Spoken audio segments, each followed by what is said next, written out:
দালালদের হত্যা করা। প্রতিটা গ্রামে প্রতিটা মহল্লায় এই দালালদের হত্যা করা হলো গিয়া মিশন হওয়া উচিত। গত 5ই আগস্ট হাসিনা লেজ গুটিয়ে ভারতে পালিয়ে যাওয়ার পেছন যাদের অবদান, সেই বৈষম্য বিরোধী ছাত্র আন্দোলনের বিভিন্ন নেতাদেরকে গুপ্ত হত্যা, আহত এগুলো করার খবর পাওয়া যাচ্ছে, যেটা অত্যন্ত উদ্বেগের বিষয়। আমি বলতেছি না যে এগুলোর পেছনে আওয়ামী লীগের ষড়যন্ত্র 100%, বাট আওয়ামী লীগের কথাবার্তা শুনে তো আমার এরকমই মনে হচ্ছে। এবং আমি আপনাদেরকে বলি যে যারা যারা খুন হয়েছে, ইস্ট ওয়েস্ট ইউনিভার্সিটির স্টুডেন্ট তাসবির, উনি একজন অগ্রভাগে নেতা ছিলেন বৈষম্য বিরোধী আন্দোলনের, তাকে মেরে ফেলা হয়েছে। আমেরিকান ইন্টারন্যাশনাল ইউনিভার্সিটির ওয়াজেদ সীমান্ত, তাকে হত্যা করা হয়েছে। চট্টগ্রামের জসিমউদ্দিন, তিনিও বৈষম্য বিরোধী ছাত্র আন্দোলনের সঙ্গে সম্পৃক্ত ছিলেন, তো তাকেও খুন করা হয়েছে। এখন আবার বলতেছে যে ময়লার ভাগারে ফেলা বিভিন্ন কোম্পানির মেয়াদ উত্তীর্ণ ও উচ্ছিষ্ট খাবার সংগ্রহ করে বিক্রি করতেন, এটা নিয়ে খুন হয়েছে। তো এই সামান্য বিষয় নিয়ে খুন, ময়লার ভাগার থেকে পচা খাবার নিয়ে শুকিয়ে বিক্রি করে, এটাও একটা খুন করার মতো বিষয়। তো এটাও হচ্ছে একটা বিষয়। তারপরে দেখেন মোহাম্মদপুরে একজনের উপর আক্রমণ হয়েছে, তিনি কাকতালীয়ভাবে বেঁচে গিয়েছেন। মুন্সীগঞ্জে একজনের উপর হামলা হয়েছে, ছাত্রনেতা, তিনিও মরতে মরতে বেঁচে গিয়েছেন। এবং এই সবগুলো কিন্তু কাকতালীয় না, এগুলো কিন্তু সবগুলি আমি মনে করি পরিকল্পিত হত্যাকাণ্ড অথবা হত্যার চেষ্টা, এবং এই সবগুলোর প্যাটার্ন কিন্তু একই রকম, ধারালো অস্ত্র দিয়ে আহত করার চেষ্টা। তো এই বিষয়গুলো নিয়ে কিন্তু আমাদের ভাবতে হবে। দেখুন, আমি বুঝি না সরকার কী করে। হাসিনার আমলে তো এই ধরনের কোনো ঘটনা যদি ছাত্রলীগের উপর ঘটতো, হাসিনা একদম পুলিশ দিয়ে, গোয়েন্দা দিয়ে সম্পূর্ণ চষে বেরিয়ে সব কিছু বের করে ফেলতো। কিন্তু আমাদের স্বরাষ্ট্র উপদেষ্টা তিনি কী করেন তাও বুঝি না।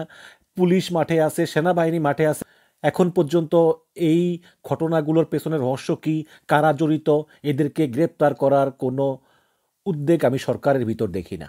স্বরাষ্ট্র উপদেষ্টাকে বলবো, আপনি যদি যথাযথভাবে দায়িত্ব পালন করতে না পারেন, তাহলে আপনি পদত্যাগ করেন, পদত্যাগ করে আরেকজনের কাছে দিন যে ভালোভাবে দায়িত্ব পালন করতে পারবে।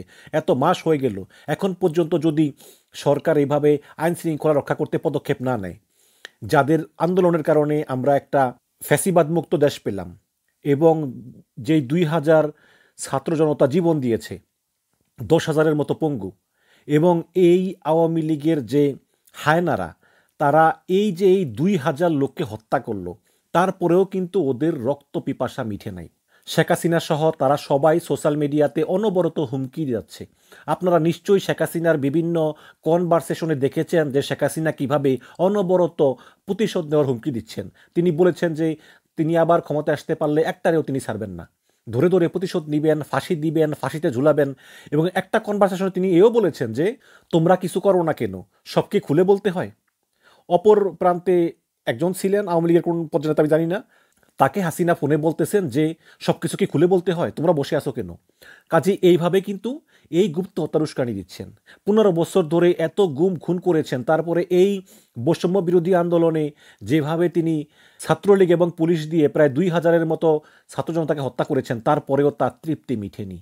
আপনাদের নিশ্চয়ই খেয়াল আছে, 7ই জানুয়ারি নির্বাচনের আগে সম্ভবত অক্টোবর মাসের দিকে রাজশাহী অঞ্চলে অনেকগুলো গুপ্ত হত্যা হয়, বিশেষ করে জামায়াত নেতাদের উপরে। এই সবগুলো কিন্তু করেছে এই শেখ হাসিনা। তো এদের তো এই গুপ্ত হত্যার অভ্যাস আছেই। এবং এই গুম খুন তদন্ত কমিশন যে রিপোর্ট দিয়েছে, সেখানে উঠে এসেছে কি ভয়াবহভাবে শেখ হাসিনা এই গুম খুনগুলি করাতেন, অত্যন্ত নৃশংসভাবে, এবং বেশিরভাগের লাশই এই সিমেন্টের বস্তা বেঁধে নদীতে ফেলে দিতেন। তো এগুলো তো আমরা দেখেছি। এবং শুধু কি শেখ হাসিনা, এই অনলাইনে শেখ হাসিনার যে নাটবল্টু, এই নাটবল্টুরা অনবরত এই নাটবল্টুরা তারা উস্কানি দিয়েই যাচ্ছে, এমনকি খুনের উস্কানি পর্যন্ত দিচ্ছে। আপনারা এই ভিডিওটা দেখুন। গিয়া হত্যা করো। আমাদের এই জয় বাংলা, আমি মনে করি এই জয় বাংলার এক্সটেনশন হতে হবে ওই রকম দালালদের হত্যা করা। যে লোকগুলা আমাদের এই মেটিকুলাস প্ল্যান বলে একটা, মানে কি বলে, গেট ব্যাক বাংলাদেশ বইলা ইস্ট পাকিস্তানের দিকে ফেরত দিচ্ছে, মানে 54 বছর আগে নিয়ে যাচ্ছে। এদের বিরুদ্ধে লড়াই করতে হবে, এবং দ্যাট ইজ একেবারে খুঁজে খুঁজে প্রতিটা গ্রামে প্রতিটা মহল্লায় এই দালালদের হত্যা করা হলো গিয়া মিশন হওয়া উচিত। দ্যাট উইল মেক এ মুক্তিযোদ্ধা। এবং এই মুক্তিযোদ্ধার প্রথম কলেমা হচ্ছে জয় Bangla. That is the campaign we are doing. এই লোকটার নাম হচ্ছে অমি হাসান পিয়াল, তিনি ফ্রান্সে থাকেন। ফ্রান্সের মতো একটা সভ্য দেশে বসে তিনি এই ধরনের হত্যার হুমকি দিচ্ছেন। কিভাবে দিচ্ছেন আমার বোধগম্য না।